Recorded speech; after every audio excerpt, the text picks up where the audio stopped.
ఈ సినిమా చూసినా ఈ సినిమా చాలా బాగుంది అండ్ చాలా చాలా ఎమోషనల్ ఉంది. ఈ సినిమాలో సత్య అనే ఒక క్యారెక్టర్ మిమ్మల్ని అందరినీ నేర్పిస్తుంది. సత్య వాళ్ళ ఫ్యామిలీని చూసినా కూడా మీరందరూ చాలా ఎమోషనల్ గా కనెక్ట్ అవుతారు, ఎమోషనల్ గా ఫీల్ అవుతారు. ఎందుకనంటే ఒక మిడిల్ క్లాస్ ఫ్యామిలీ వాళ్ళ కొడుకుని చదివిపియాలి అని అంటే గవర్నమెంట్ స్కూల్ ఫ్రీగా ఉన్నా కూడా వాళ్ళ కెపాసిటీని మించి ఒక ప్రైవేట్ స్కూల్లోనే జాయిన్ చేయడానికి ట్రై చేస్తారు. అండ్ చదువు కోసం ఎంతకైనా తెగించాలన్నా, ఎన్ని కష్టాలు పడాలన్నా, ఎన్ని అప్పులు చేయాలన్నా ఒక మిడిల్ క్లాస్ ఫ్యామిలీ ఎప్పుడు ఫస్ట్ ఉంటుంది. అండ్ నేను చదువుకోకపోయినా నా కొడుకైనా చదువుకోవాలి అని అనుకునే ప్రతి పేరెంట్స్ కి ఈ సినిమా చాలా బాగా కనెక్ట్ అవుతుంది.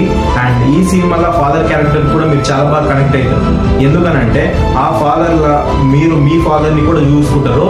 అండ్ ఈ సినిమా గురించి నేను ఒక్క మాటలో చెప్పాలి అని అంటే, మనకి ఇష్టమైన వాళ్ళు పక్కన ఉంటే పల్లె వెలుగు బస్సులో కూడా చాలా హ్యాపీగా వెళ్తాం సార్. కానీ ఇష్టం లేని వాళ్ళు పక్కన ఉంటే బెంజ్ కార్లు కూడా చాలా ఇబ్బందిగా వెళ్తాం. ఈ సినిమాలో ఒక లవ్ స్టోరీ ఉంటుంది. లవ్ స్టోరీ చాలా బాగుంటుంది, చాలా క్యూట్ గా ఉంటుంది, చాలా ఎమోషనల్ గా కూడా